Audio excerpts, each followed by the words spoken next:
सातारा तालुका पोलिसांनी शेंद्रे गावच्या हद्दीत धडाकेबाज कारवाई करत अंमली पदार्थांची विक्री करणाऱ्या टोळीचा पर्दाफाश केलाय। या कारवाईत पोलिसांनी 4,80,000 रुपये किमतीचे ब्राउनिश हिरोईन ड्रग्ज, 4 लाखांची 4 चाकी गाडी आणि 20,000 रुपयांचे मोबाईल असा एकूण 9 लाख रुपयांचा मुद्देमाल हस्तगत केलाय। या प्रकरणी पोलिसांनी दोघांना ताब्यात घेतले असून अधिक तपास सुरू आहे। मिळालेल्या गोपनीय माहितीनुसार शेंद्रे ते बोगदा जाणाऱ्या मार्गावर एका टोयोटा इटिओस कारमधून ड्रग्जची विक्री होणार असल्याची खात्री डीबी पथकाला पटली होती। पोलीस निरीक्षक निलेश तांबे यांच्या मार्गदर्शनाखाली तहसीलदार, फॉरेन्सिक टीम आणि पंच यांच्या उपस्थितीत सापळा रचून ही कारवाई करण्यात आली। संशयितांनी सुरुवातीला पोलिसांना उडवाउडवीची उत्तरे दिली, मात्र कसून तपासणी केली असता गाडीत अंमली पदार्थांचा साठा सापडला।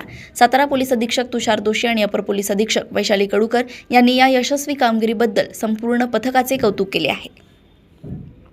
अशाच बातम्या जाणून घेण्यासाठी बघत रहा दैनिक समतेचा आवाज आणि बातम्यांना लाईक करा, शेअर करा आणि चॅनलला सबस्क्राईब करायला विसरू नका।